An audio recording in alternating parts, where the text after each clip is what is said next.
Hello students, अब हम लोग स्टार्ट करते हैं इस रिवीजन सीरीज का अगला। वो है सर्कुलर मोशन। ठीक है, इससे पहले तुम्हें एनएलएम का पार्ट 1 पार्ट 2 देख लेना है। वर्क एनर्जी पावर वाले वीडियो को भी देख लेना है, क्योंकि उसमें कंजर्वेशन ऑफ एनर्जी का यूज है। वो मैंने सिखा रखा है कि कभी फ्री फॉल वाले अगर केसेस हो तो उसमें आप डायरेक्टली कंजर्वेशन ऑफ एनर्जी को यूज करो। उसका इसमें मैं एक एप्लीकेशन भी दिखाऊंगा, वर्टिकल सर्कुलर मोशन वाला। ठीक है, और अभी हम लोग फिलहाल के लिए अब स्टार्ट करें सर्कुलर मोशन। फिर इसके बाद वाला जो होगा तब हम लोग सेंटर ऑफ मास पे जाएंगे। ठीक है, चलो circular motion. Circular motion, circular motion में हमारा जो सबसे मोस्ट इंपॉर्टेंट वाला बात है वो ये है कि एक force, that force which is named as centripetal, that force which is named as centripetal force. तो सेंट्रीपिटल फोर्स के बारे में पहले हम लोग चर्चा कर लेते हैं। ठीक है, तो सेंट्रीपिटल फोर्स भाई किधर लगता है? Toward centre. Centre toward centre मतलब नाम में ही क्लियर है। क्यों लगता है टुवर्ड सेंटर ही? क्यों लगता है? अगर मान लेते हैं ये सेंटर है, इसके चारों तरफ में ऐसे अगर एक पार्टिकल रोटेट कर रहा है तो सेंट्रीपिटल फोर्स जो होता है वो हमेशा किधर लगता है? पार्टिकल पे, टुवर्ड सेंटर। चाहे वो पार्टिकल यहाँ हो तब भी टुवर्ड सेंटर, ये वाला पार्टिकल यहाँ हो तब भी टुवर्ड सेंटर, ये वाला पार्टिकल यहाँ हो तब भी टुवर्ड सेंटर, ये वाला पार्टिकल यहाँ हो तब भी टुवर्ड सेंटर। समझ आ रहा है? कहीं पर भी हो ये हमेशा किधर की तरफ एक्ट करता रहेगा? Toward centre. ठीक है, वो ये बात तो एक फिक्स्ड हो गया। मतलब इस फोर्स का डायरेक्शन तो कांस्टेंट नहीं है। ये जो सेंट्रीपिटल फोर्स है इसका देखो डायरेक्शन कांस्टेंट नहीं है। जैसे यहाँ पर डायरेक्शन कांस्टेंट, ये इस सेंस में नहीं बोलेंगे कि टुवर्ड सेंटर तो लग रहा है तो कांस्टेंट नहीं। डायरेक्शन कांस्टेंट तब बोलते हैं जैसे अलोंग एक्स एक्सिस ही हमेशा लगता रहे, अलोंग वाई लगता रहे, ऐसा। तो यहाँ पर देखो ये वाला फोर्स का डायरेक्शन और ये वाले फोर्स का डायरेक्शन दोनों अलग अलग है। तो सेंट्रीपिटल फोर्स कभी भी कांस्टेंट फोर्स का एग्जांपल तो हो ही नहीं सकता। ये हमेशा वेरिएबल फोर्स का ही एग्जांपल होगा। हाँ, ये हो सकता है कि इसका मैग्नीट्यूड कांस्टेंट हो, मैग्नीट्यूड कांस्टेंट हो सकता है, इसका डायरेक्शन कांस्टेंट नहीं है। So overall this force is not constant. अब बात ये आता है कि जो फोर्स हमेशा सेंटर की तरफ लगता है वो लगता ही क्यों है, किस वजह से लगता है? तो ये जो पार्टिकल पे लग रहा है ना उसका डायरेक्शन चेंज हो रहा है। ये देखो ये पार्टिकल अगर इधर जा रहा है, फोर्स अंदर की तरफ लग रहा है तो ये डायरेक्शन चेंज हो गया। ये फोर्स का काम ही है इसके डायरेक्शन को टर्न करना। अंदर की तरफ खींच रहे हो तो इसका डायरेक्शन अंदर की तरफ चेंज हो रहा है। तो ये इसके डायरेक्शन को चेंज करने का काम करता है। तो सेंट्रीपिटल फोर्स के बारे में दो बातें इंपॉर्टेंट है। पहला है ये हमेशा किधर लगता है बताओ? Toward centre. और दूसरा बात ये है कि ये इसका काम क्या है? तो इसका काम है direction of velocity, direction of velocity को चेंज करना। ठीक है, डायरेक्शन ऑफ वेलोसिटी को ये चेंज करने का काम करता है। It changes the direction of velocity. ठीक है, ये दो पॉइंट आपको ध्यान में रखना है। ठीक, अब बात रहा है इसके मैग्नीट्यूड का। तो एफ सी का जो मैग्नीट्यूड है, दैट मैग्नीट्यूड, ठीक है, यहाँ पे वेक्टर साइन नहीं लगा रहा हूं, अगर v के टर्म्स में लिखूंगा तो M V square by R, जहां पे आर जो है वो इसका रेडियस, यहाँ क्या इसका रेडियस है, सर्कुलर पाथ का रेडियस है। या फिर अगर इसी को हम लोग चाहें तो ये जैसे हमने v के टर्म्स में लिखा है उसी को हम लोग ओमेगा के टर्म्स में भी लिख सकते हैं, एंगुलर वेलोसिटी के भी टर्म्स में। तब उस केस में हम लोग लिख सकते हैं इसको m ओमेगा स्क्वायर आर। तो ऑल टुगेदर कितने सारी बातें हो गई बताओ? सेंट्रीपिटल फोर्स किधर लगता है? Toward centre.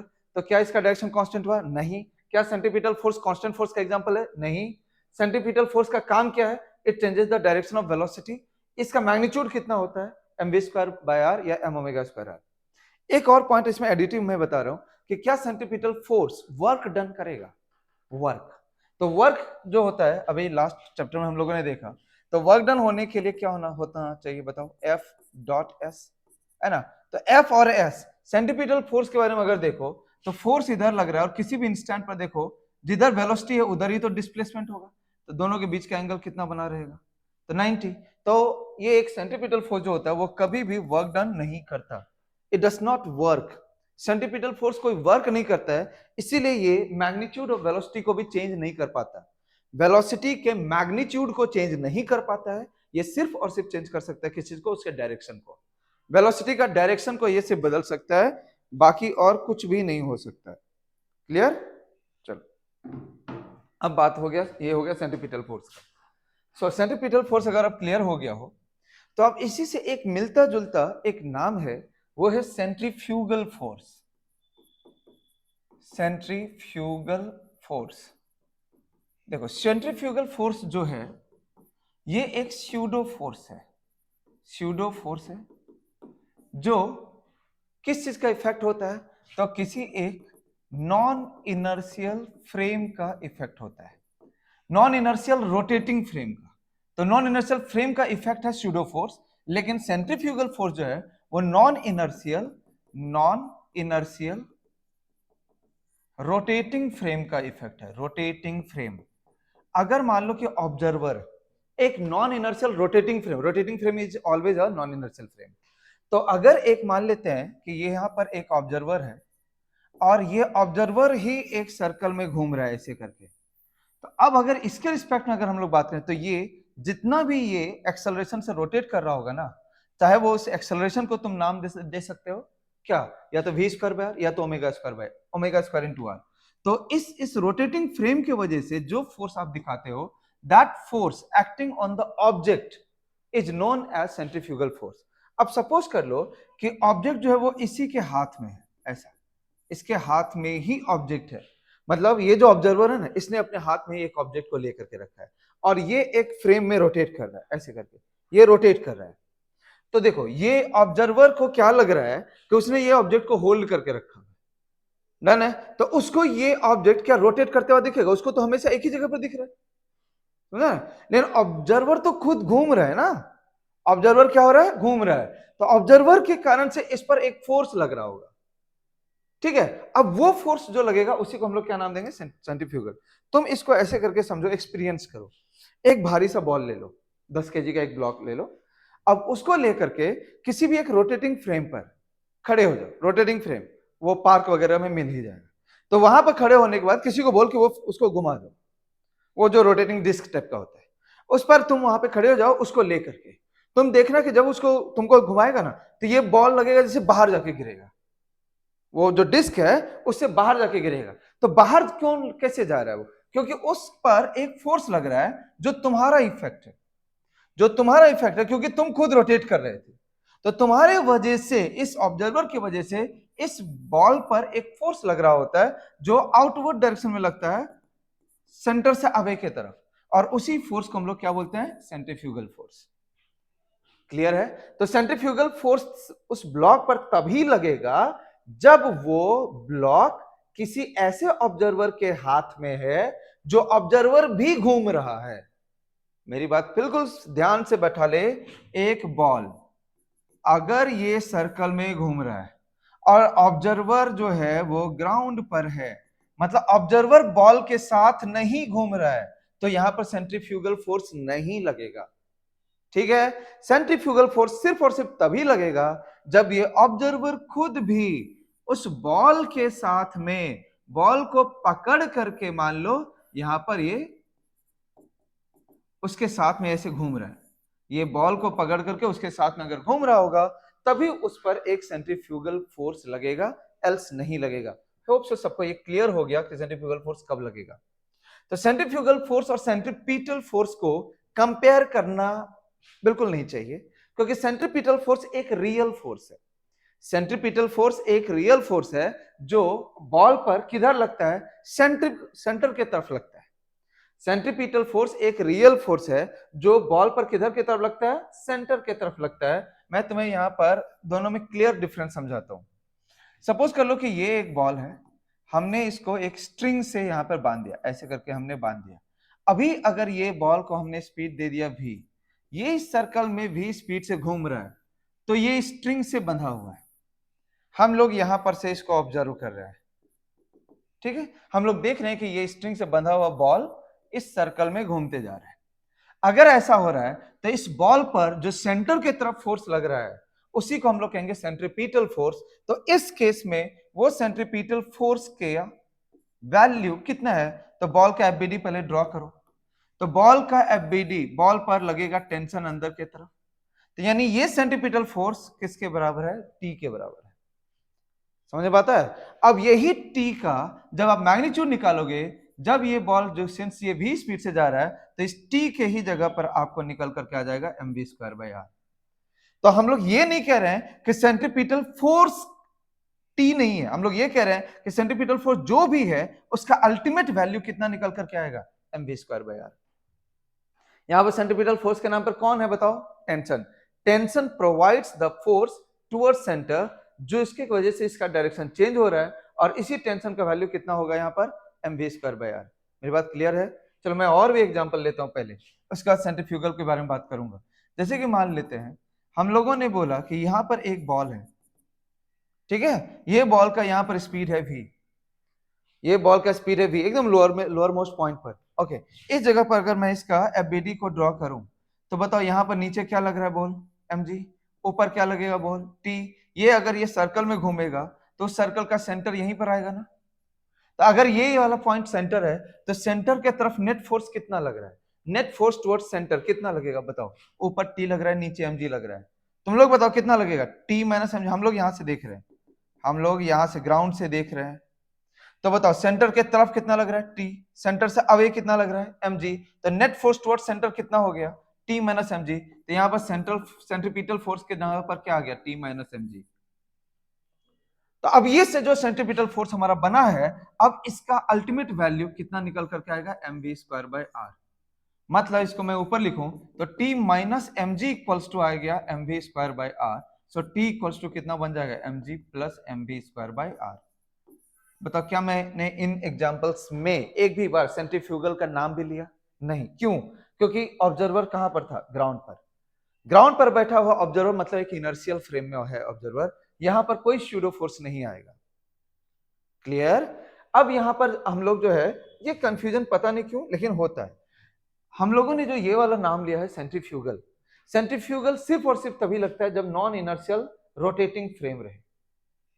Non inertial rotating frame में जाने के लिए आपका जो ये वाला बॉल था, ये वाला बॉल, अब सोचो कि ये वाला बॉल तुम ग्राउंड से ना देख करके तुम उसको ये हाथ में लिए पड़े हो और स्ट्रिंग को तुमने अपने आप में बांध दिया, और तब वो तुम घूम रहे हो, या तुम एक इमेजिनरी अपने आप को मान लो कि ये बॉल को तुम देखने के लिए बॉल पर ही बैठ गए, बॉल को देखने के लिए बॉल पर ही तुम बैठ गए हो और तब तुम बॉल को ऑब्जर्व कर रहे हो, तो मतलब तुम ग्राउंड से हट गए। अगर तुम ग्राउंड से हट जाओगे तभी वो सेंट्रीफ्यूगल फोर्स का कॉन्सेप्ट आएगा। ठीक है? ओके, तो सेंट्रीफ्यूगल फोर्स, आई होप मेरे सारे वर्ड्स क्लियर हैं आपके दिमाग में। तो सेंट्रीफ्यूगल फोर्स, फिर से बोलो, इफेक्ट किसका है ये? Effect of non inertial rotating frame. तो effect of non inertial rotating frame, एक नॉन इनर्शियल रोटेटिंग फ्रेम में जो एक्सेलरेशन आता है तो इसका जो वैल्यू होगा वो m इंटू ए, और वो a की जगह पर आएगा v, मतलब v²/r। इसीलिए बहुत बार ये कंफ्यूजन हो जाता है कि सेंट्रीपिटल का भी तो वैल्यू यही था, सेंट्रीफ्यूगल का भी वैल्यू यही है, और दोनों सेम ही चीज है।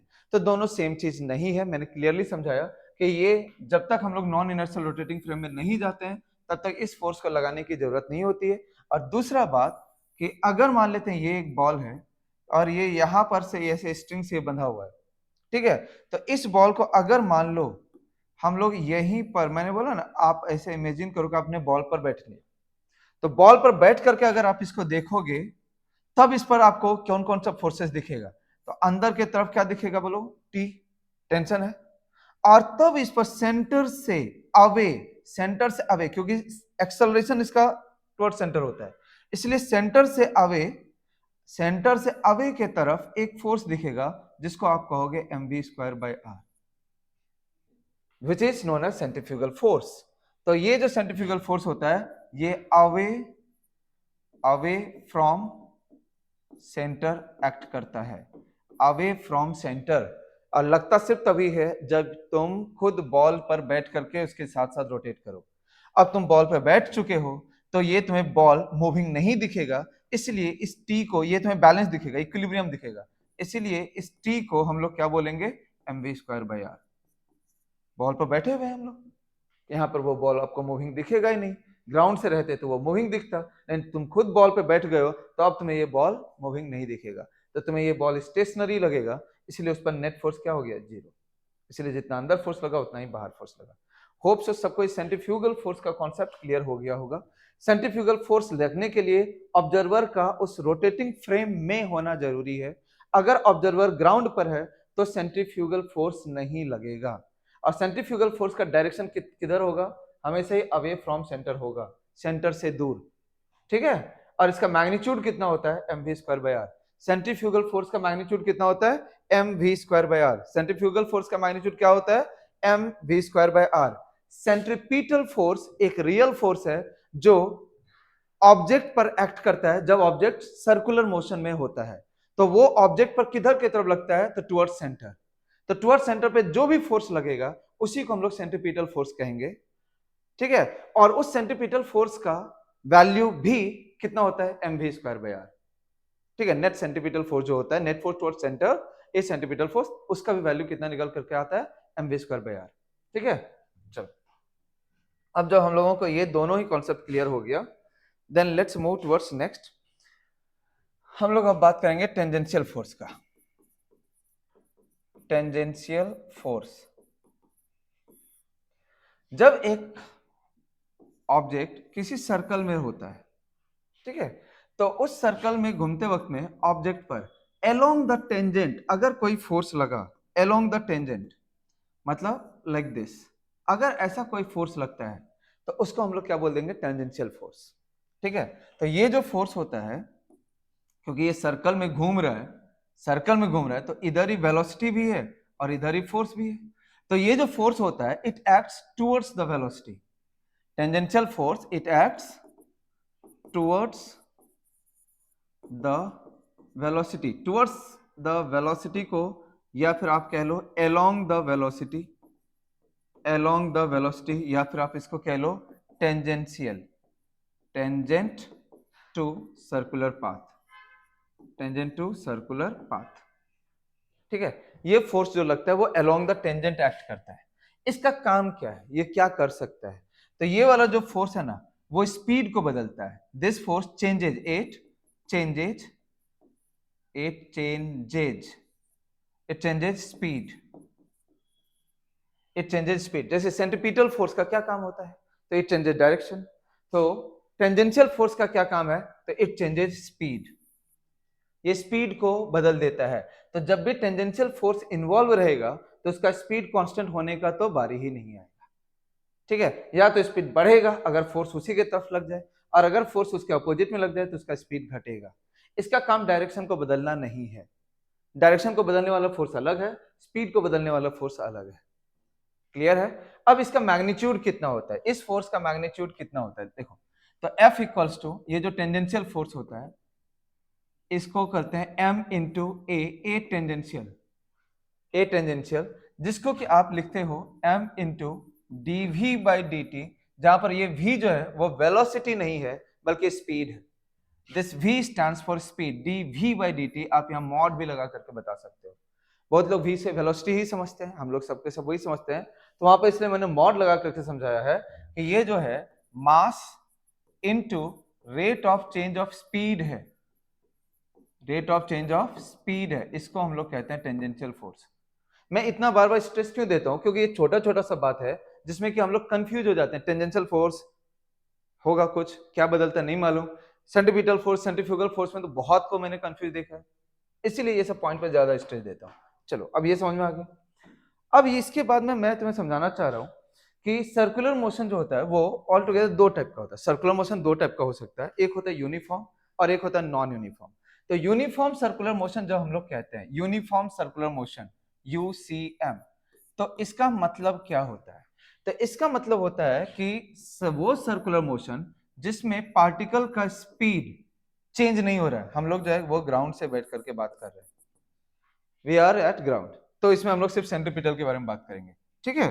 तो इसमें पार्टिकल का जो स्पीड है वो चेंज नहीं होता। यहाँ पर भी स्पीड कितना है v, यहाँ पर भी इसका स्पीड कितना है v, यहाँ पर भी इसका स्पीड कितना है v, यहाँ पर भी इसका स्पीड कितना है v, यहाँ पर भी इसका स्पीड कितना है v, हर जगह पर इसका स्पीड कितना है v। ये स्पीड कभी भी इसका चेंज नहीं होगा। स्पीड चेंज नहीं हो रहा है, लेकिन मैं ये नहीं कह रहा हूं कि उसका डायरेक्शन चेंज नहीं हो रहा है। उसका डायरेक्शन चेंज हो रहा है, इसका स्पीड चेंज नहीं हो रहा है। इसलिए इस पर्टिकुलर केस में टेंजेंशियल फोर्स का वैल्यू 0 होता है। टेंजेंशियल फोर्स लगता ही नहीं है। इसमें सेंट्रीपिटल फोर्स लगता है, इसमें सेंट्रीपिटल फोर्स लगता है और उसका वैल्यू होता है mv²/r, और यही तो उसका डायरेक्शन को चेंज कर रहा होता है। ये बात क्लियर है? यही उसके डायरेक्शन को क्या कर रहा होता है? चेंज कर रहा होता है। तो इसमें सिर्फ और सिर्फ सेंट्रीपिटल फोर्स होता है जो कांस्टेंट मैग्नीट्यूड का होता है। इसका मैग्नीट्यूड कांस्टेंट, डायरेक्शन तो इसका भी कांस्टेंट नहीं है। इसमें आपको एक चीज और भी पूछा जा सकता है कि इस पर्टिकुलर केस में एक्सेलरेशन का डायरेक्शन बताओ। एक्सेलरेशन का डायरेक्शन बताओ। तो एक्सेलरेशन का डायरेक्शन इस केस में बताओ तो किधर होगा? तो यहाँ पर सेंट्रीपिटल फोर्स है तो सेंट्रीपिटल एक्सेलरेशन, तो ये हो जाएगा सेंट्रीपिटल एक्सेलरेशन टुवर्ड सेंटर। यहाँ पर ये हो जाएगा, यहाँ पर ये हो जाएगा, तो ऑलवेज टुवर्ड सेंटर। तो सेंट्रीपिटल एक्सेलरेशन का मैग्नीट्यूड कितना? वही v स्क्वायर बाय r या फिर ओमेगा स्क्वायर r। अगर आपने r मतलब रेडियस को कैपिटल R से लिखा है तो ठीक है, v स्क्वायर बाय r या फिर ओमेगा स्क्वायर r, और ये किधर की तरफ एक्ट करेगा? टुवर्ड सेंटर की तरफ। इसमें आपको एक चीज और भी पूछा जा सकता है कि जैसे ये एक पॉइंट 1 है यहाँ पर, ठीक है, मुझे एक यहाँ पर एक और भी पॉइंट समझाना है, ठीक है, यहाँ पर आपका एक पॉइंट है, ये मान लेते हैं पॉइंट 1, ये आपका मान लेते हैं ये दूसरा पॉइंट है, ये पॉइंट और उस पॉइंट के बीच में मान लेते हैं ये वाला एंगल है थीटा, ठीक है। तो यहां पर का वेलोसिटी और यहां वाला जो वेलोसिटी, स्पीड तो सेम है, वेलोसिटी में कितना का डिफरेंस है? तो वेलोसिटी में डिफरेंस आएगा या नहीं आएगा? तुम लोग बस सोच करके बताओ। तो वेलोसिटी तो डायरेक्शन का में भी होता है ना, डायरेक्शन का चेंज होने से वेलोसिटी चेंज, तो यहाँ पर डायरेक्शन चेंज हुआ ना। तो यहाँ पर अगर आपसे चेंज इन वेलोसिटी पूछ लिया जाए तो चेंज इन वेलोसिटी का जो आप मैग्नीट्यूड बताओगे that will B 2v sin theta by 2, 2v sin theta by 2। तो v तो उसका स्पीड है, हर जगह पर सेम ही है, और थीटा यहाँ पर जो उसने एंगल बनाया है, तो चेंज इन वेलोसिटी का मैग्नीट्यूड हो जाएगा 2v sin theta by 2। Acceleration हमेशा टुवर्ड सेंटर होता है जिसका मैग्नीट्यूड होता है v स्क्वायर बाई r। इसमें टेंजेंशियल फोर्स होता है 0, यानी स्पीड रहेगा कांस्टेंट, बिना टेंजेंशियल फोर्स के स्पीड बदलेगा नहीं। इसमें सेंट्रीपिटल फोर्स होता है mv स्क्वायर बाई r, और यही काम करता है डायरेक्शन को चेंज करने का। This is what uniform circular motion. Done है? ओके। अब हम बात कर रहे हैं दूसरा non uniform circular motion. Non uniform circular motion का इसमें क्या होगा कि सर्कुलर मोशन तो होगा, लेकिन इसमें जो स्पीड है ना वो स्पीड चेंज होगा टाइम के साथ। This speed will be this speed will change with time, it is the function of time, ठीक है। तो इसमें अगर स्पीड बदलेगा तो बताओ इसमें टेंजेंशियल फोर्स होगा या नहीं होगा? बिल्कुल। इसमें डायरेक्शन तो बदल ही रहा है, सर्कल है, तो इसमें दोनों के दोनों ही फोर्सेस इन्वॉल्व होते हैं। तो इसमें एक तो हो गया सेंट्रीपिटल फोर्स और दूसरा जो हो गया वो हो गया टेंजेंशियल फोर्स।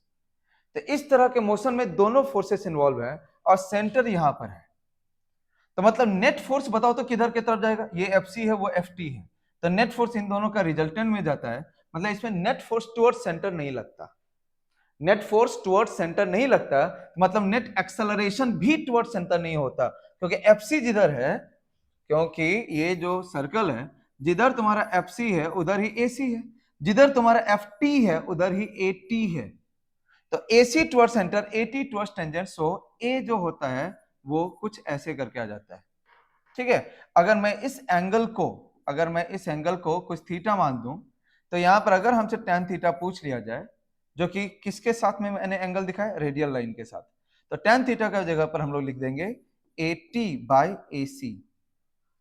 मतलब वो ऐसा पूछ सकता है ना कि acceleration will act along which direction, तो हम लोग बोलेंगे it will act somewhere in between radial direction and tangential direction, उसके मिडिल में। तो एट व्हाट एंगल? तो at an angle of AT by AC, tan inverse AT by AC from radial line. Clear है? Okay. तो इस case में बताओ acceleration का वैल्यू कितना होता है? तो एक्सेलरेशन का वैल्यू, तो A तो AC और AT का रिजल्टेंट है, तो it is under root AC का स्क्वायर प्लस AT का स्क्वायर, ये दोनों का रिजल्टेंट हो गया A एक्सेलरेशन। अगर मैं यहीं पे पूछता फोर्स, ये जो फोर्स है ये फोर्स बताओ, तो F भी FC और FT का क्या है? रिजल्टेंट है, तो F इक्वल टू क्या होता है? FC square plus FT square. Hope से सबको समझ में आ रहा है? FC की जगह पर कितना लिखते हैं बोलो तो? MV स्क्वायर बाई R, तो उसका स्क्वायर, प्लस FT कितना लिखते हैं? M into DV by DT, तो उसका स्क्वायर। ऐसे ऑप्शंस बना दिया जाता है नीट में। होप से तुम लोगों को ये सब बातें समझ में आ रहा है कि net force in non uniform circular motion कैसे दिखाते हैं। तो नॉन यूनिफॉर्म सर्कुलर मोशन कब होगा? जब उसका स्पीड कांस्टेंट नहीं होगा, ठीक है। चलो अब इनके बाद हम लोग अब बात करने चलते हैं नॉन यूनिफॉर्म सर्कुलर मोशन को। अगर समझ गए तो इसके एग्जाम्पल को देखो। सपोज कर लो कि मैंने यहां पर से एक हिंज पॉइंट रखा, यहां पर से हमने एक बॉल को ऐसे करके रिलीज किया, यहां से रेस्ट से इसको रिलीज किया, ठीक है। बड़ा ही इंपॉर्टेंट एग्जांपल से, कॉन्सेप्चुअल एकदम। यहाँ पर से हमने इसको रिलीज किया और ये जो है अब ऐसे करके ये गिरेगा। तो जब ये यहाँ पे पहुंचेगा, यहाँ लोअर मोस्ट पोजिशन पे, ठीक है, तो वहां से यहां तक आने में तो इसका स्पीड तो हर वक्त इसका बढ़ता रहेगा। यहाँ पर तो इसका स्पीड बिल्कुल ऐसा हो जाएगा। तो यहाँ पर का स्पीड मैं मान लेता हूँ v1, यहाँ का स्पीड मैं मान लेता हूँ v2, और वहां पर तो रेस्ट पर ही था। तो वो ऐसे करके पूछेगा इस पर्टिकुलर पोजीशन पर, यहाँ पर बताओ एक्सेलरेशन है या नहीं, अगर है तो किधर है, अगर है तो किधर है, अपने नीड पॉइंट ऑफ व्यू से बात कर रहा हूं। तो सबसे पहले हम इसी पॉइंट पर बात करते हैं। बताओ ये रेस्ट पर है, इसका वेलोसिटी हुआ क्या, नहीं, स्पीड जीरो। अगर स्पीड जीरो है तो सेंट्रीपिटल फोर्स तो mv²/r होता है, भी नहीं है यानी सेंट्रीपिटल फोर्स भी नहीं है। अगर सेंट्रीपिटल फोर्स नहीं है यहाँ पर तो वही है, यहाँ पर से ये सेंटर वाला लाइन तो यही है, यानी ये अगर कह रहा है FC जीरो है तो मतलब यहाँ पर T कितना हो गया, जीरो, T है ही नहीं। तो इस केस में यहाँ पर FBD बना करके देख तो कौन कौन सा फोर्स लगता है। तो यहाँ पर एक लगेगा mg नीचे की तरफ, और कोई एक T लगना था, वो भी T जीरो ही हो गया। ये जो T लगना था वो T का वैल्यू कितना हो गया, जीरो, क्योंकि यही T तो FC था। क्लियर हुआ ना। तो अब मुझे बताओ यहाँ पर से तुमने छोड़ा, ये इसको गिरना ऐसे ही है। यहाँ पर अगर हम लोग टेंजेंट बनाते हैं तो टेंजेंट क्या ये mg के अलोंग बनता या नहीं बनता, ये जो टेंजेंट था वो mg के अलोंग बनता ना। तो मतलब यहाँ पर टेंजेंशियल फोर्स के जगह पर, टेंजेंशियल फोर्स के जगह पर mg हुआ या नहीं हुआ, क्लियर हो गया तुम लोग को। सो टेंजेंशियल एक्सेलरेशन अगर बोलूं तो फोर्स बाय मास, तो यानी कितना हो गया g। तो यहां पर बताओ कि टेंजेंशियल एक्सेलरेशन वही एक नेट एक्सेलरेशन है, क्योंकि सेंट्रीपिटल एक्सेलरेशन FC जीरो है तो AC जीरो, हैंस हम लोग ऐसे AC जीरो है, ATG है, यही हुआ ना भाई इस पोजीशन के बारे में बात। तो बताओ वहां पर नेट एक्सेलरेशन का अगर मैं बात करूं किधर है, इन विच डायरेक्शन, तो इधर की तरफ कोई एक्सेलरेशन नहीं है, जो भी एक्सेलरेशन है नीचे की तरफ। तो हम लोगों को इस पोजीशन पर अगर पूछ लिया जाए तो हम लोग बोलेंगे कि यहाँ पर एक्सेलरेशन वर्टिकली डाउनवर्ड है। सबसे सबको समझ आ गया, यहाँ पर एक्सेलरेशन वर्टिकली डाउनवर्ड है, जो किस फोर्स की वजह से है, तो टेंजेंशियल फोर्स की वजह से। कितना एक्सेलरेशन है, g के बराबर है, क्यों, क्योंकि यहाँ पर ये रेस्ट पर था। चलो अब आते हैं हम ये वाला पोजीशन पर, पहले अब इस पोजीशन पर, बाद पे उस मिडिल पे आएंगे। चलो इस पोजीशन पर अगर मैं आता हूं तो यहाँ पर देखो, यहाँ पर इसका स्पीड है, इसका स्पीड है, मतलब यहाँ पर इसका सेंट्रीपिटल फोर्स भी है, कितना हो जाएगा, तो mv²/r सेंट्रीपिटल फोर्स है। अब ये सेंट्रीपिटल फोर्स को मैं यहाँ पे FBD में दिखाना चाह रहा हूँ। तो अगर यहाँ पे दिखाऊंगा तो ऊपर की तरफ क्या है देखो T, नीचे की तरफ क्या है बताओ mg। तो बेसिकली सेंट्रीपिटल फोर्स के जगह पर हम लोग क्या लिखेंगे, T - mg, net force towards centre. तो T - mg equals to mv²/r। So T equals to हम लोग कितना लिख देंगे बोलो, तो mg प्लस mv²/r। जो भी हो, ये पूरा पूरा कैलकुलेशन से एक बात तो क्लियर हो गया कि यहाँ पर सेंट्रीपिटल एक्सेलरेशन है। डन है, ओके। अब इस पोजीशन पर हमें देखना है एक्सेलरेशन का डायरेक्शन।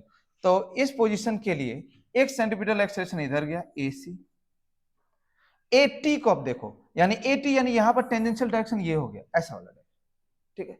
अब इस डायरेक्शन में कौन सा वाला फोर्स है, क्या mg का कोई कंपोनेंट इधर आ सकता है, mg से ये 90 डिग्री पर, नहीं। तो mg का इधर कोई कंपोनेंट नहीं है, ना इधर है ना उधर है, तो इस डायरेक्शन में कोई और फोर्स है क्या, नहीं है। तो इस पर्टिकुलर पॉइंट पर बताओ मुझे, इस पर्टिकुलर पॉइंट पर AC तो मुझे दिख गया, AC मुझे दिख गया, लेकिन साथ में मुझे ये भी दिख रहा है कि टेंजेंशियल फोर्स का एब्सेंटी मतलब टेंजेंशियल एक्सेलरेशन का जीरो होना। सो यहाँ पर AC हो जाएगा तुम्हारा v²/r और AT हो जाएगा तुम्हारा कितना, जीरो। किस पॉइंट के बारे में बात करो, यहाँ पर इस पॉइंट पे, ये लोअर मोस्ट पॉइंट का। सो बताओ यहाँ पर नेट एक्सेलरेशन किधर की तरफ गया, तो सिर्फ AC ही बचा। तो AC तो सेंटर है यहाँ पे, तो इस पॉइंट से AC यानी वर्टिकली अपवर्ड, उस पॉइंट पे बताओ एक्सेलरेशन वर्टिकली डाउनवर्ड। वहां पर वो एक्सेलरेशन किस फोर्स की वजह से था, टेंजेंशियल फोर्स। यहां पर ये एक्सेलरेशन किस फोर्स की वजह से है, सेंट्रीपिटल फोर्स, करेक्ट, ठीक है। चलो अब आते हैं हम ये मिडिल वाले पॉइंट पर। तो अब अगर मैं मिडिल वाले पॉइंट पर आता हूं, यही था, यहां पर हमने रिलीज किया था, यहां पर ये पहुंचा था, और हम लोगों ने यहां पर का बात करना है, यहां पर का स्पीड को हमने मान लिया है v1। अब इस पॉइंट पर मुझे देखना है फिर से, तो अगर ये स्पीड है तो बताओ सेंट्रीपिटल फोर्स हुआ या नहीं हुआ, mv1²/r। अब यहाँ पर सेंट्रीपिटल फोर्स अगर है तो मतलब सेंट्रीपिटल एक्सेलरेशन भी है। अगर मैं इसका FBD को बना दूं तो ऊपर की तरफ लग जाएगा T ऐसे अलोंग द स्ट्रिंग, नीचे की तरफ लग गया क्या, mg, ठीक है ना, ये t इधर, ये mg, ये एंगल को अगर मैं थीटा मान लूं तो इधर की तरफ बन जाएगा थीटा, mg का ये वाला कंपोनेंट हो जाएगा mg cos थीटा, mg का ये वाला कंपोनेंट हो जाएगा mg sin थीटा, mg के कंपोनेंट्स ले लिए। तो अब ये वाला पहले सेंटीपिटल डायरेक्शन को चेक करो, रेडियल डायरेक्शन, तो इधर लग रहा है t, इधर लग रहा है mg cos थीटा। तो ये जो हमने लिखा है fc, तो fc को हम लोग लिख सकते हैं, तब इसका मतलब क्या, इसको क्या लिख सकते हैं बोलो, t minus M G cos theta equal to M V one square by R. तो बताओ कि अगर हमसे t पूछ लिया जाए क्या लिखेंगे, t equals to M G cos theta plus M V one square by R. Option सबको समझ में आ रहा है? ठीक है, यहाँ पे t इक्वल्स टू कितना लिखोगे, M G cos theta plus M V one square by R. चलो ये तो हो गया, मतलब सेंटीपिटल फोर्स अगर है तो इसका मतलब है कि सेंटीपिटल एक्सेलरेशन है। तो मैं यहाँ पर अगर ये दिखा दूं कि इस डायरेक्शन में एक सेंटीपिटल एक्सेलरेशन है, ऑप्शन सबको क्लियर हो गया। अब मुझे बात करना है यहाँ पर दूसरा वाला का, और वो है ये पर्टिकुलर, ठीक है, इसका भी मैं ये वाला, तो इसके बारे में मुझे बात करना है। अब बताओ ये वाला फोर्स कैसा है, तो ये यहां से अगर ऐसे करके आ रहा है तो ये अलोंग टेंजेंट नहीं हुआ, यानी यहाँ पर टेंजेंशियल फोर्स भी है, जिस टेंजेंशियल फोर्स का वैल्यू है एम जी साइन थीटा, मतलब टेंजेंशियल एक्सेलरेशन भी होगा फोर्स बाय मास, यानी कितना हो जाएगा जी साइन थीटा। तो ये जो है ये वाला जो एक्सेलरेशन है टेंजेंशियल एक्सेलरेशन, वो हो गया इधर, ये हो गया एटी। तो एटी और एसी का रिजल्टेंट यहां पर कुछ ऐसे जाएगा, ठीक है, ये हो गया ए। ठीक है, तो ऐसे करके पूछ सकता है कि यहाँ पे डायरेक्शन ऑफ एक्सेलरेशन बताओ किधर होगा, तो क्या ये टुवर्ड सेंटर होगा, नहीं, क्या ये वर्टिकली डाउनवर्ड होगा, नहीं, क्या ये हॉरिजॉन्टल होगा, हो सकता है हॉरिजॉन्टल ये हो सकता है, क्योंकि एसी और एटी का रिजल्टेंट तो ऐसे हॉरिजॉन्टल भी आ सकता है। ठीक है, इट इज पॉसिबल। मेरी बात सबको समझ में आया? हाँ, अगर वो ये भी पूछने पर उतर जाए कि ये कितना एंगल पर ये हॉरिजॉन्टल बनेगा, तो थोड़ा सा क्वेश्चन वो टफ हो जाएगा, हम लोग निकाल नहीं सकते, ऐसा नहीं है। तो हम लोगों को ये फिर से ये एंगल निकालना पड़ेगा, फिर ये थीटा की जगह पर मतलब अल्फा मान लो, फिर tan अल्फा की जगह पर एटी बाई एसी करना पड़ेगा, ये तो होता था tan अल्फा, तो वो हो जाएगा एटी बाई एसी। एटी का वैल्यू हमें पता है, एसी का वैल्यू भी हमें हमें हमें हमें पता है या नहीं है, पता तो है ही, ये v one square by r, a c का वैल्यू हमें पता है v one square by r. ठीक है, यहाँ पर जो भी स्पीड है, तो यहाँ पर स्पीड था वी वन, तो वो हो गया V one square by R. अब वहां पे वी वन हमें पता होना चाहिए, तो उसके जगह अकॉर्डिंग हम लोग tan अल्फा निकाल सकते हैं। अब फिर हम लोगों को अगर उसे हॉरिजॉन्टल प्रूफ करना है, तो इसका मतलब होगा कि ये अल्फा की जगह पर 90 माइनस थीटा आना पड़ेगा। ठीक है, अगर इसको हॉरिजॉन्टल प्रूफ बनना है तो। लेकिन यस, ये क्वेश्चन हमारे नीट के लिए काम में नहीं आएगा। हमसे नीट में क्या सब पूछा जा सकता है, मैं अगर उसके बारे में बात करूं तो तुम्हारे दिमाग में क्लियर कॉन्सेप्ट बनना चाहिए, हमने यहां से रिलीज किया, ठीक है, यहाँ पे कौन सा फोर्स, टेंजेंशियल फोर्स, कौन सा एक्सेलरेशन, टेंजेंशियल एक्सेलरेशन, ए की जगह पर कितना आएगा, यहाँ पर एटी ही मान लेते हैं, तो नेट ए ही यही है और एटी, तो a t equals to a equals to g. यहां पर अगर मैं बात करूं तो यहां पर जो ए होगा वो सिर्फ अपवर्ड ही होगा, a equals to a c equals to जो भी यहाँ का स्पीड है वो वी स्क्वायर बाई आर। अगर मिडिल में किसी पॉइंट पर वो हमसे पूछ लेता है तो यहाँ पर ये ए सी बनेगा, ये ए टी बनेगा और ए कहीं इधर बनेगा। ये हमारे दिमाग में क्लियर कॉन्सेप्ट बनना चाहिए यूनिफॉर्म सर्कुलर मोशन और नॉन यूनिफॉर्म सर्कुलर मोशन को लेके। ठीक है, चलो अब हम लोग जो बात करने के लिए जा रहे हैं वो है कुछ केसेस सर्कुलर मोशन को लेकर के, कुछ केसेस, कुछ फॉर्मूलाज टाइप का, जो कि सीधा सीधा अगर एग्जाम में पूछे तो अप्लाई करना। जैसे कि मान लो कि मैं सबसे पहला बात कर रहा हूं bending of bicycle, bending of bicycle.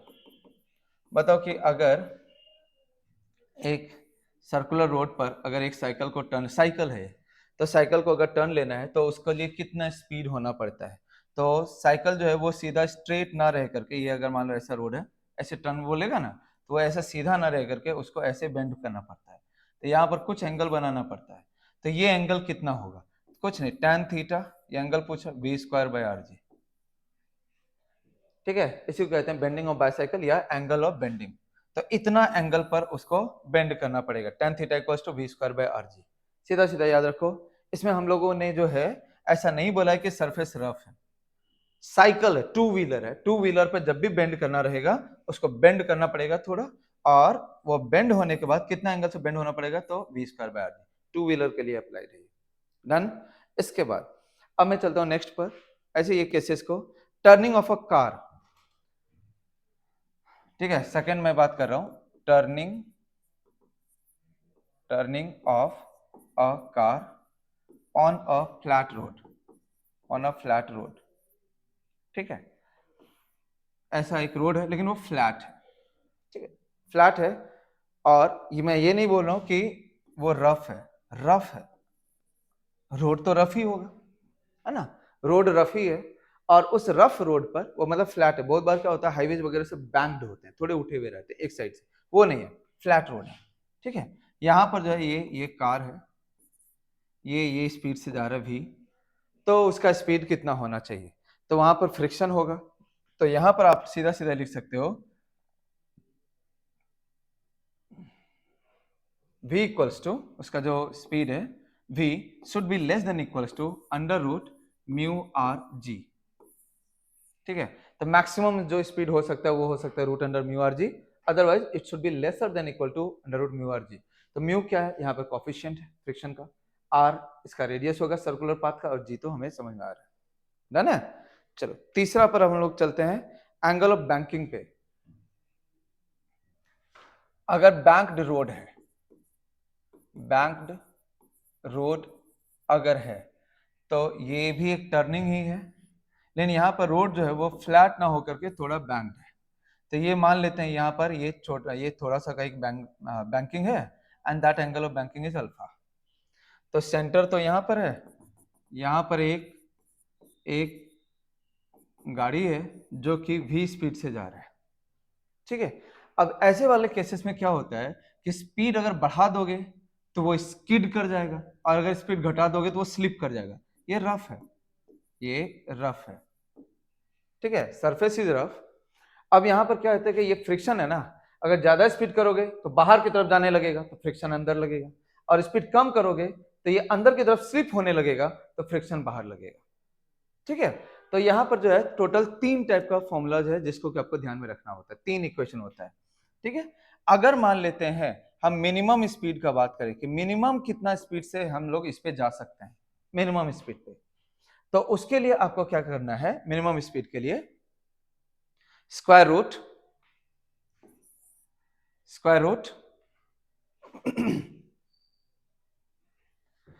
हाँ, स्क्वायर रूट हो जाएगा mu minus tan theta by 1 plus mu tan theta into R G. ये मिनिमम स्पीड आपका इतना हो सकता है ऐसे बैंक रोड पे, ठीक है, क्लियर। अब अगर मैं बात करूं मैक्सिमम कितना हो सकता है, तो वी मैक्स अगर आपको लिखना है तो square root mu plus tan theta by 1 minus mu tan theta into R G. ये पूरे में है मल्टीप्लाइड, आर जी रूट के अंदर में है, R G is also under the root. अब अगर मैं बोलूं कि क्या इस स्पीड पर हम लोग टर्न कर सकते हैं क्या, तो v equals to under root R G tan theta.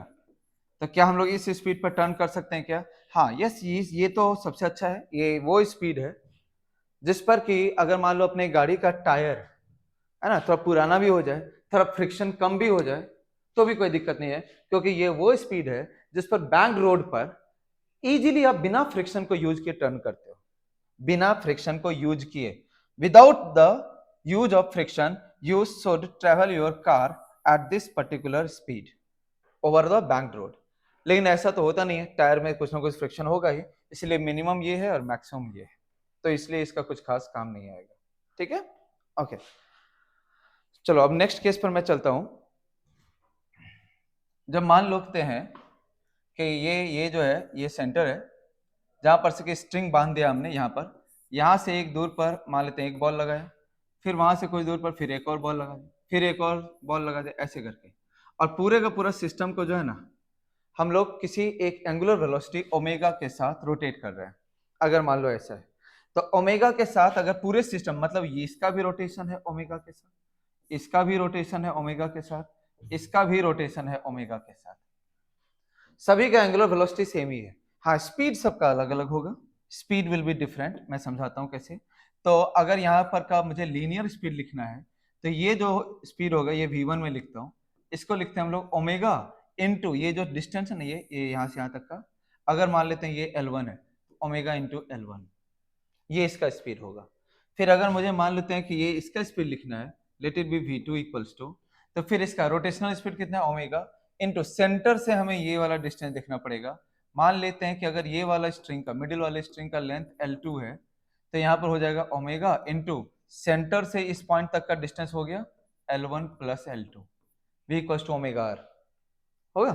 अगर मुझे इसका स्पीड को लिखना है, इसका स्पीड v3 मान लेता हूँ, तो ये वाले का अगर लेंथ L3 है, तो बताओ सेंटर से कितना हो गया, L1 plus L2 plus L3, तो यानी उसका स्पीड हो जाएगा omega L1 plus L2 plus L3।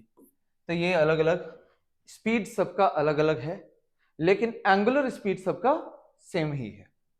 Done, okay. इस तरह के केसेस भी हमारे एग्जाम में कॉमन ही है। इसमें हमें क्या पूछा जाता है, तो इसमें हमसे पूछते हैं ये यहाँ पर का ये वाला जो स्ट्रिंग है ना, ये पहला वाला, इसमें जो टेंशन है T1, ये जो इसमें जो टेंशन है T2, और इसमें जो टेंशन है T3, स्ट्रिंग का टेंशन है ना, उन टेंशंस का रेशियो बताओ, T1:T2:T3 वगैरह वगैरह।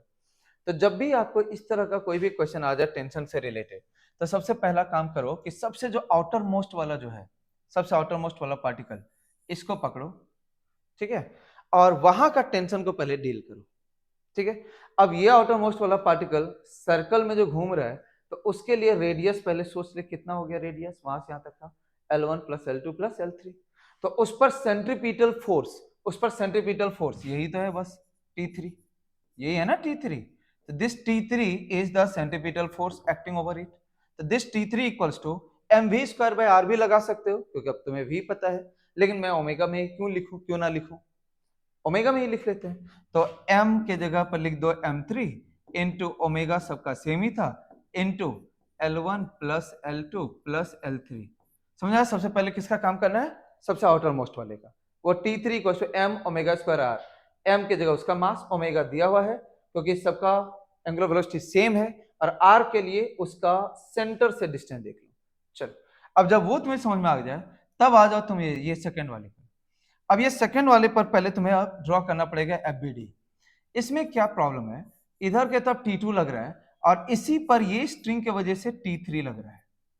समझ में आ रहा है तुम्हें, तो यहाँ पर दोनों तरफ फोर्स लग रहा है। तो सेंट्रीपिटल फोर्स हम लोग किसको बोलते हैं, net force acting towards centre. तो नेट फोर्स इस पर टुवर्ड्स सेंटर कितना लगेगा, तो T2 अंदर लग रहा है, T3 उधर लग रहा है, तो नेट फोर्स यहाँ पे कितना हो गया बोलो तो, T2 माइनस T3, T2 अंदर T3 बाहर, सर्कल में घूम रहा है, तो यानी net force will act towards centre. अगर कोई भी चीज सर्कल में घूमेगा तो उस पर नेट फोर्स किधर लगना चाहिए, सेंटर की तरफ। तो यहाँ पे दो फोर्स है, T2 और T3, तो डेफिनेटली T2 बड़ा होगा, तभी सर्कल में घूम पा रहा है। तो T2 minus T3 equals to m की जगह इसका m2 into omega square into, अब इसका रेडियस चेक करो, तो इसका रेडियस यहाँ से सेंटर से, तो सेंटर से इसका हो जाएगा L1 प्लस L2, तो ये हो गया L1 प्लस L2, ये निकल गया तुम्हारा क्या T2। तो कैसे, T2 इक्वल्स टू T3 को उधर लेकर के वहां से T3 निकाल ही लिया था, तो T3 plus m2 omega square L1 plus L2। अब लास्ट में आ जाओ तुम इस पे, ये पहले वाले पर। तो अगर ये आप पहले वाले पर आते हो, तब इस पर देखो, इस पर इधर की तरफ क्या लग जाएगा, T1, और यहाँ पर बाहर की तरफ क्या लग जाएगा बताओ, T2, है ना। तो यहाँ पर हमने क्या आ जाएगा, तो T1 अंदर माइनस T2 बाहर, तो T1 माइनस T2, तो T1 minus T2 equals to क्या हो गया बोलो तो, m1 ओमेगा स्क्वायर, और इसका सेंटर से कितना, L1, तो T1 इक्वल्स टू कितना हो गया, तो T2 plus m1 omega square L1। Clear है, तो यहां से आपका T1 आ गया। अब T1 T2 T3 तीनों मालूम है, तो निकल ही जाना है। जैसे एक एग्जांपल करके देख लेते हैं,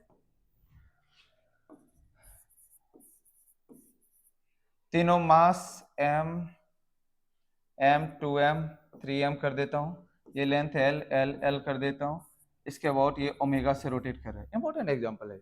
चलो, तो इसमें मुझे पहले बोलो, यहाँ पर ये T3 है, समझा, चलो T3 बोल, मास की जगह पर कितना लेगा, क्योंकि ये इधर लग रहा है ना, तो 3m into omega square into radius, कुछ बोल सेंटर से एल एल एल कितना 3L, 3 जा 9m omega square L. Very good. चलो अब इस पर आ जाए, इसमें हमारा है T2, तो इस पर T2 अंदर T3 बाहर है ना, तो इसमें हम लोग क्या लिखेंगे T2 minus T3 equals to बोलो 2m ओमेगा स्क्वायर कितना का इसका रेडियस हो गया L प्लस एल 2L, सो 2 2 जा 4, so T2 equals to T3 plus 4m omega square L. T3 की जगह पर कितना 9 प्लस 4 यानी ये हो गया 13m omega square L. Similarly अब यहाँ पर बता T1 है, यहाँ पर हो गया T2, इस केस में भी बोल देता हूँ T1 इक्वल्स टू बोल तो T2 plus m omega square L, तो कितना हो गया 13 प्लस 1 यानी 14m omega square L. Ratio निकल दोगे ना 14:13:9। डन हो गया ये भी बात। चलो अब हम लोग नेक्स्ट पर चल रहे हैं कोनिकल पेंडुलम के ऊपर। चलो नेक्स्ट केस पर मैं बात करना चाह रहा हूं कोनिकल पेंडुलम। कोनिकल पेंडुलम देखो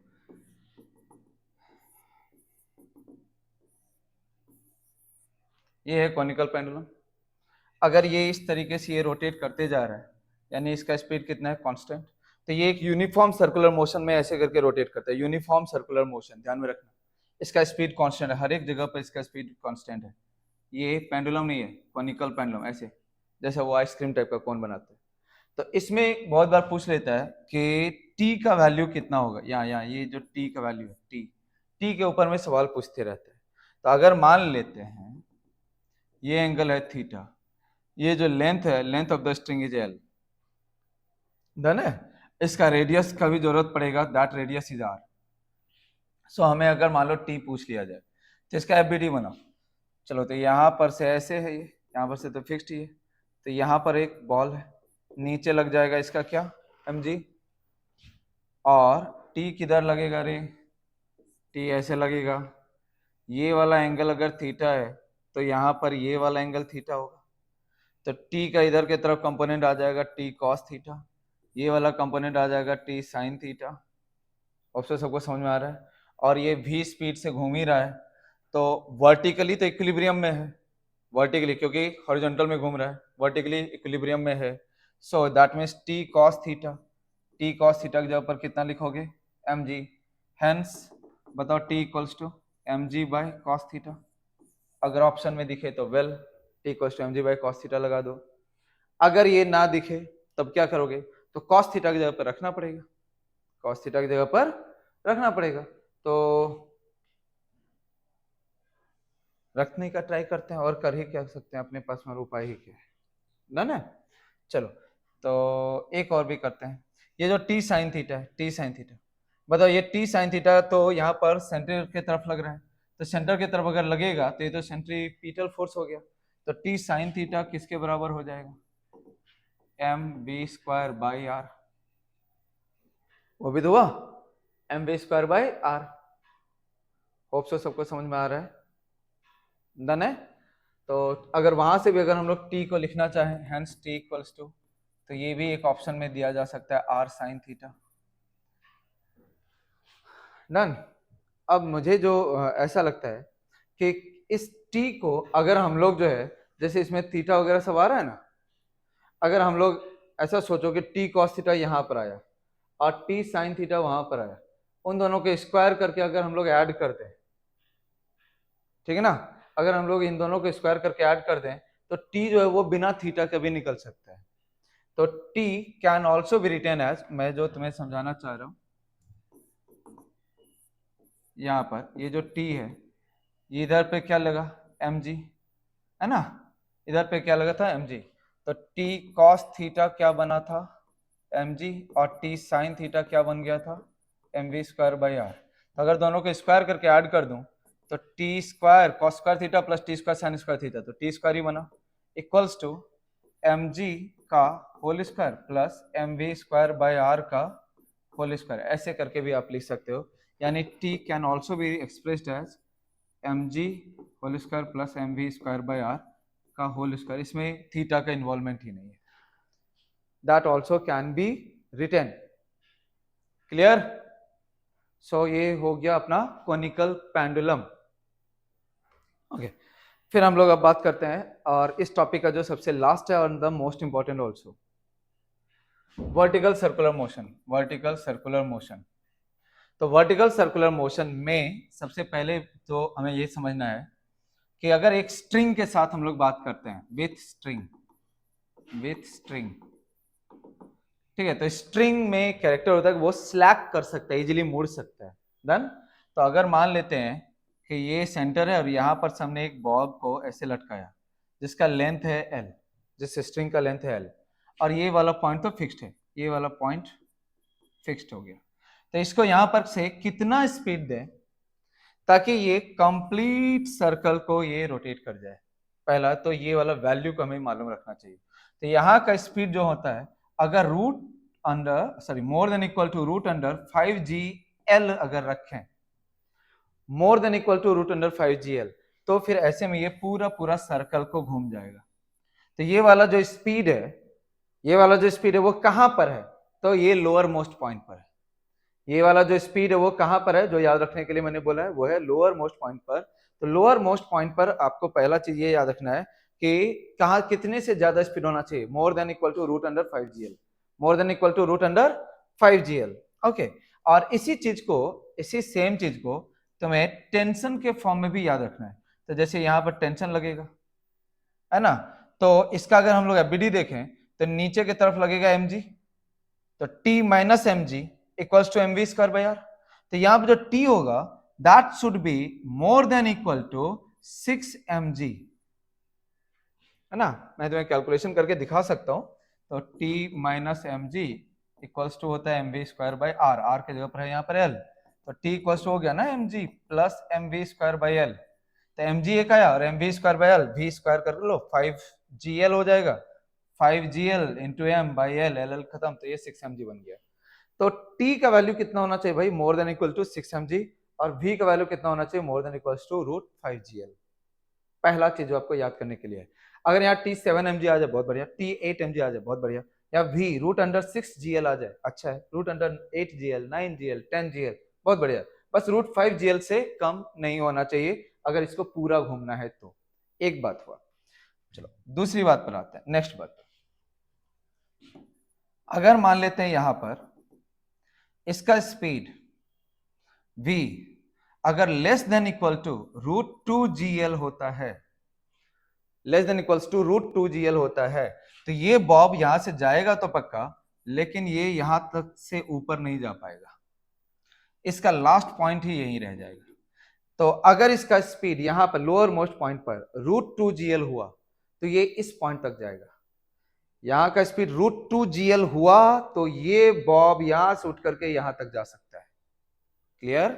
अगर रूट 2gl से कम हुआ तो ये बॉब इधर ही कहीं पे जाकर के रुक जाएगा और फिर वहां से लौट जाएगा, और फिर लौटेगा तो ये ऑसिलेटरी मोशन को परफॉर्म करेगा। क्लियर है। सो रूट 2gl तक के स्पीड पर ये यहां से कहां तक जा सकता है, तो हॉरिजॉन्टल लेवल तक जा सकता है। डन है, ये दो बातें हमें याद आ गया। अब इन दो बातों के बाद अब तीसरा बात पर चलते हैं।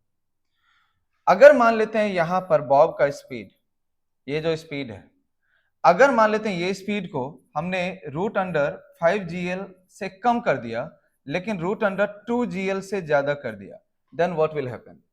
तो रूट 2gl से ज्यादा मतलब ये बॉब यहां से इसको तो क्रॉस करेगा, इस पोजीशन को तो क्रॉस करेगा। रूट 5gl से ये कम है, रूट अंडर 5gl से कम है, मतलब टॉप पे नहीं पहुंच पाएगा, ये कहीं बीच में से ही, ये कहीं बीच में से ही ये ऐसे करके गिर जाएगा। मतलब इसका जो ये जो स्ट्रिंग है ना, ये जो स्ट्रिंग है, ये स्ट्रिंग स्लैक करेगा, स्लैक मतलब मुड़ जाएगा और ये ऐसे करके गिर जाएगा। तो अगर हमसे ये कभी भी पूछ लिया जाए कि जैसे कि v equals to root under 3gl है, बताओ इस पर्टिकुलर स्पीड पर क्या होगा, तो हम लोग बोलेंगे ये हॉरिजॉन्टल लेवल को क्रॉस करेगा लेकिन पूरा सर्कल नहीं कर पाएगा और इसके बीच में ही ये कहीं पर स्लैक करके गिरेगा। जैसे मान लेते हैं v इक्वल्स टू, मैं बोल रहा हूँ रूट अंडर 7gl/2 है, बताओ क्या होगा, क्या ये स्ट्रिंग स्लैक करेगा या नहीं करेगा, बिल्कुल करेगा। कहां पर करेगा, हॉरिजॉन्टल लेवल से थोड़ा ऊपर जाकर के। क्या ये पूरा सर्कल कर पाएगा, नहीं कर पाएगा, क्यों, 7/2 होता है 3.5। ठीक है, ओके। सपोज कर लेते हैं कि मैं इस लोअर मोस्ट पॉइंट पर v इक्वल्स टू दे रहा हूं तुम्हें रूट अंडर gl, तो रूट अंडर gl में क्या होगा, तो रूट अंडर gl जो वैल्यू जो रूट अंडर 2gl से कम है, तो रूट अंडर 2gl से कम है, मतलब ये हॉरिजॉन्टल तक भी नहीं पहुंचेगा, इसके पहले ही रुकेगा। तो इससे पहले ही रुकेगा तो क्या स्ट्रिंग स्लैक करेगा? तो नहीं, जब तक रूट 2gl से ज्यादा ना हो जाए तब तक स्लैकिंग नहीं होता है। ये जाएगा यहाँ पर, फिर यहीं पर से ये रुक करके वापस आ जाएगा, ऑसिलेटरी मोशन में आ जाएगा। तो स्लैक करने के लिए रूट 2gl से ज्यादा होना चाहिए, लेकिन रूट 5gl से कम होना चाहिए। आई होप सो कि ये भी आपको पॉइंट सबको समझ में आ गया। ठीक है, इसके बाद अब कुछ कुछ बातें जो है जो इसके अलावा है ध्यान में रखने के लिए। तो अगर मान लो मैंने यहाँ पर एक वैल्यू लिया, यहाँ पर जो स्पीड है कोई भी एक वैल्यू ले लिया, मैंने मान लिया है 5gl। ठीक है, सो दो तीन वैल्यू को लेकर के ही समझाऊंगा एग्जांपल वाइज से ही। तो यहाँ पर जो टेंशन होगा इस पर्टिकुलर वैल्यू पर, इस टेंशन का वैल्यू है 6 mg। ठीक, जब यही बॉब यहाँ पे पहुंचेगा, यहाँ पर उस जगह पर इसका जो स्पीड होगा v, वो हो जाएगा अंडर रूट 3gl। ध्यान से देखना है, रूट 5gl से घट करके रूट 3gl हो गया। और इस जगह पर जो टेंशन होगा, ये जो t होगा, वो 6 mg में से 3 mg माइनस हो जाएगा, मतलब यहां बचेगा 3 mg। फिर यहां से जब ये एकदम टॉप पे पहुंचेगा यहाँ पर, ठीक है, वहां पर जो इसका स्पीड हो जाएगा v, वो बनेगा रूट अंडर gl। और यहां जो टेंशन बनेगा इस स्ट्रिंग में, दैट टेंशन विल बी 0। फिर यहां पर से जब ये इधर पे पहुंचेगा, इधर पे यहाँ पे जब पहुंचेगा, तो यहाँ पे फिर से इसका स्पीड बढ़ करके हो जाएगा v equals to root under 3gl। और फिर यहाँ पर जो टेंशन बनेगा उस टेंशन का वैल्यू हो जाएगा 3 mg। फिर यहाँ पर तो वापस आ ही गया। ठीक, चलो फिर से अब मैं रूट 5gl के जगह पे रूट 6gl रख करके बताऊंगा। तो रूट 6gl, चलो देखते हैं। अब यहां पर मैंने वो तुम्हें बोला है रूट अंडर 6gl। तो यहां पर जो टेंशन होगा वो 6 में एक प्लस करो 7 mg। यहां पर जो स्पीड होगा ये 6 में से 2 माइनस कर दो, यानी रूट 4gl। पहले स्पीड को ही कंप्लीट कर लेते हैं, 6gl 4gl रूट 2gl, फिर यहां बढ़ेगा रूट 4gl। ठीक है, और एक सर्कल बना करके दिखाता हूं। मान लेते हैं यहां पर है रूट अंडर 9gl, बताओ यहाँ पर रूट अंडर 7gl, यहाँ पर रूट अंडर 5gl, फिर यहाँ पर है ना, फिर उधर पे रूट अंडर 7gl। समझ आ रहा है? तो चलो ये तो हो गया। तो स्पीड का सबको समझ में आ गया कि यहाँ पर जो भी रूट अंडर रहेगा उसमें से दो दो माइनस करते जाओ, ये 4 पॉइंट पर ऐसे। अब सपोज कर लो कि यहाँ पर t है, तो यहाँ का t जो भी तुम्हें दिख रहा है, इसके ठीक टॉप मोस्ट पॉइंट पर अगर तुम्हें t को चेक करना हो, तो टॉप मोस्ट पॉइंट पर जो t होगा इसमें से 6 mg को माइनस कर दो, तो यहाँ का t जो होगा 7 mg माइनस 6 mg, यानी बचेगा mg। जैसे यहाँ पर अगर मैं बात करूं, तो यहाँ पर t, यहाँ 9gl था ना, तो यहाँ पर t हो जाएगा 9 में से एक ऐड करो 10 mg। और यहाँ पर जो टेंशन होगा इस 10 में से 6 माइनस करो 4 mg। रिलेशन सबको समझ में आया? मैं एक बार तो रिपीट हर चीज का करता ही हूं। एक फाइनल मैं यहाँ पर इमिटेशन दे रहा हूं। यहाँ पर देखो, तुम कोई भी एक वैल्यू ले लेते हैं, मैंने लिया एक 11gl। 11gl तुम्हें अगर यहाँ पर टेंशन लिखना है, तो यहाँ पर टेंशन लिखने के लिए जो भी यहाँ नंबर दिख रहे हैं ना अंदर में रूट अंडर, तो उस t के जगह पर आप ऐसे एक तो कैलकुलेशन से अगर लिखो mg plus mv square by r, इस पॉइंट पर, लोअर मोस्ट पॉइंट पर, तो ये अगर आप सॉल्व करोगे mg plus m v square हो जाएगा 11gl बाय r के जगह पर l खत्म, 11 mg प्लस mg कितना हो गया 12 mg। तो इस 11 में से एक ऐड कर दो, तो यहाँ पर t हो जाएगा 12 mg। मैं सीधा इस टॉप पॉइंट पर मैं पहुंचना चाह रहा हूँ। तो अगर टॉप पॉइंट पर मैं पहुंचूंगा तो पहले वेलोसिटी को सोचो, 11 में से यहाँ पर आएगा तो 9 बनेगा, 9 में से यहाँ पर आएगा तो 7 बनेगा, यानी यहाँ पर जो स्पीड होगा that will be root under 7gl। ठीक है, यहाँ पर जो टेंशन हमें दिखेगा t, अगर तुम्हें ट्रिक समझ में आता है तो 12 mg में से 6 mg को माइनस करो, जो बचेगा वही यहाँ पर आंसर है। अगर ट्रिक नहीं समझ में आ रहा है मान लो, तो यहाँ पर का तुम FBD बना लो। तो इस जगह का अगर मैं FBD बनाऊं, तो mg नीचे, t स्ट्रिंग नीचे है तो t भी नीचे, तो T प्लस mg मिल करके सेंट्रीपिटल फोर्स बना रहा है, यानी mv²/r। तो T equals to mv²/r minus mg हो जाएगा। सो m v स्क्वायर की जगह पर यहाँ आपका v कितना है देखो 7gl बाई l, r की जगह l ही रहेगा, माइनस यहाँ रह गया क्या बोलो mg, l खत्म, 7mg माइनस mg कितना हो गया यहाँ पर 6mg। तो वहां पर से कैलकुलेट करके 6mg लिख दो। होप सो सबको क्लियर हुआ है। ओके ओके, अब डिस्कशन को हम लोग धीरे धीरे एंड की तरफ ले जा रहे हैं। पूरे सर्कल में जब ये घूम रहा होता है तो हमने देखा कि ये स्ट्रिंग हर जगह पर कनेक्टेड ही है। तो सबसे ज्यादा टेंशन स्ट्रिंग में कहां पर होता है? तो जब ये लोअर मोस्ट पोजीशन पर होता है, यहां पर ही होता है टी मैक्स, और सबसे अपर मोस्ट पॉइंट पर होता है टी मीन। सबसे कम टेंशन वहां पर होता है, यहां पर मैक्सिमम टेंशन, वहां पर मिनिमम टेंशन। तो मैक्सिमम टेंशन अगर कभी पूछ ले तो सीधा सीधा समझना है तो लोअर मोस्ट पॉइंट का बात कर रहा है। हम लोग किसके बारे में बात कर रहे हैं? स्ट्रिंग के बारे में, ठीक है। तो स्ट्रिंग के साथ में जब भी वर्टिकल सर्कुलर मोशन होगा उसमें maximum tension will occur at lower most position and minimum tension will occur at upper most position. यहाँ का और वहां का जो टेंशन डिफरेंस है वो 6 mg के बराबर होता है, ठीक। ओके, अब जैसे कि मैं तुम्हें कुछ एग्जांपल्स और भी अगर दूं, सपोज कर लो कि उसने बोला यहाँ पर एक ब्लॉक है रखा हुआ, यहाँ पर से एक ऐसा ऐसा एक दूसरा एक ब्लॉक है जिसको कि हमने इस तरीके से ऐसे रोटेट करना है, ठीक है। कुछ सपोज कर लो यहाँ पर से हमने उसको छोड़ा, ये एंगल है 60 डिग्री, लेट इट बी, कुछ सोचना नहीं है, ये रफ है। एग्जाम्पल तो समझ में आ ही गया होगा।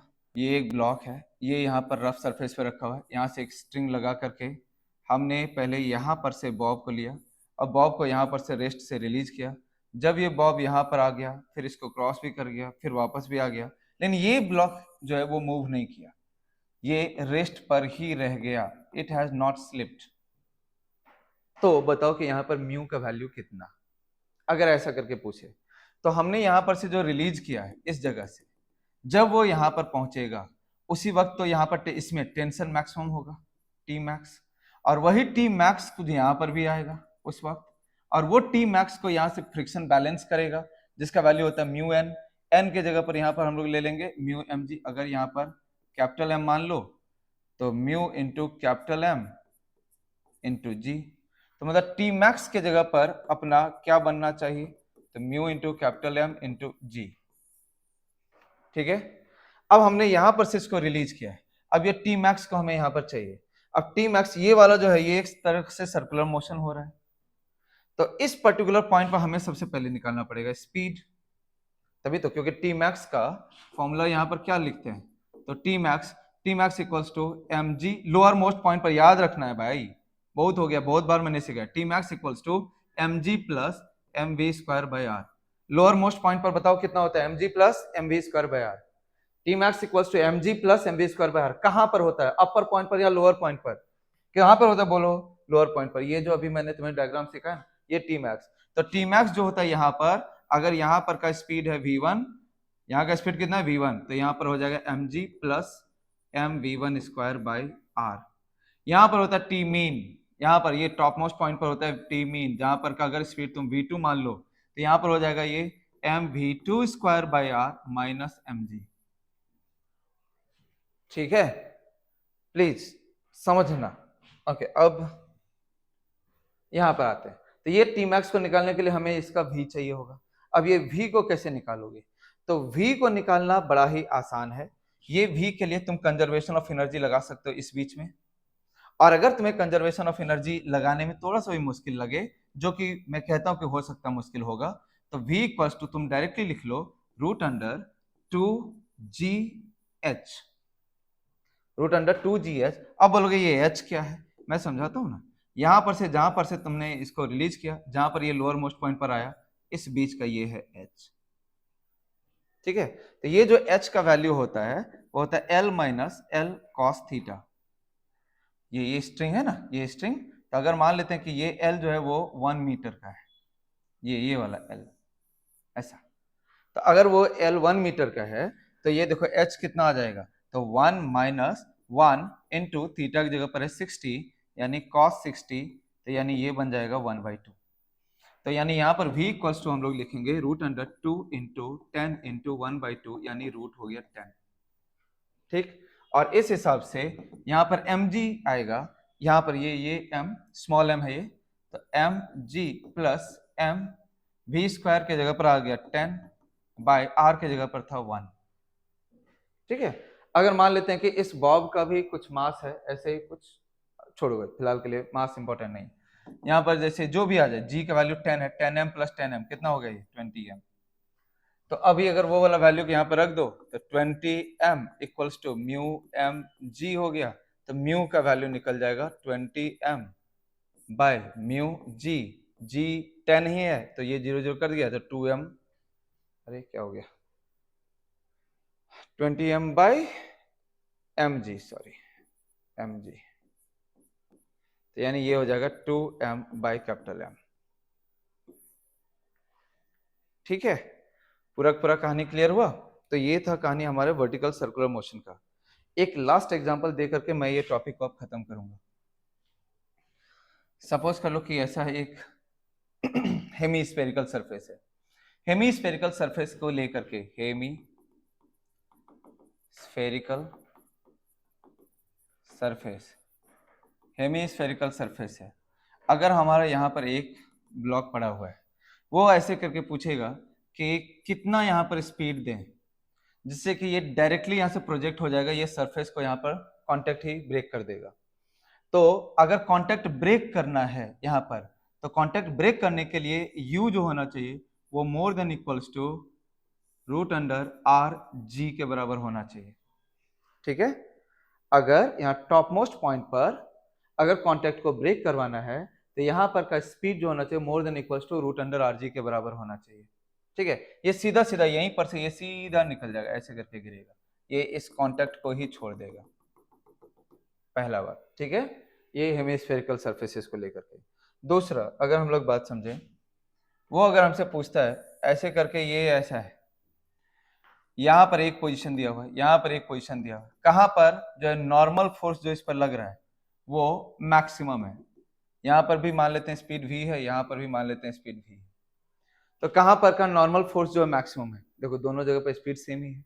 तो यहाँ वाला जो नॉर्मल है n1, तो ये n1 जो होगा, ये जो n1 होगा वो mg माइनस ये टॉप वाला पॉइंट है ना,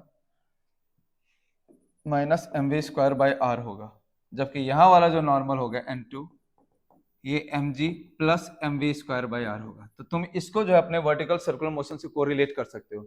ये टॉप पॉइंट है, तो टॉप पॉइंट है तो ऐसे में यहाँ पर नॉर्मल कम होता है, यानी टेंशन कम होता है। बस टेंशन में क्या था, ये वाला टर्म पहले था, ये वाला टर्म बाद में था, क्योंकि उसमें स्ट्रिंग जुड़ा हुआ था, तो स्ट्रिंग नीचे की तरफ फोर्स लगा रहा था, ये ऊपर की तरफ फोर्स लगा रहा है, इसलिए वो टर्म उल्टा है। ठीक है, mg minus mv² bye r। और ये वाला जो पोजीशन है इसको तुम उसी वर्टिकल सर्कुलर मोशन का लोअर मोस्ट पॉइंट से मैच करवा सकते हो। यहाँ पर देखो सेम ही है एग्जैक्टली एक्सप्रेशन, क्योंकि स्ट्रिंग तो ऊपर लगा हुआ था तो टेंशन ऊपर था, यहाँ देखो नॉर्मल भी ऊपर है, इसीलिए एग्जैक्टली सेम है। तो यहाँ पर अगर मॉड को लेकर के सोचोगे तो सेम ही है, वहां पर भी यही माइनस था, यहाँ पर भी यही माइनस है। ठीक है, तो टॉप मोस्ट पॉइंट पर कम होता है टेंशन, सॉरी नॉर्मल, और लोअर मोस्ट पॉइंट पर ज्यादा होता है। डन है, ओके।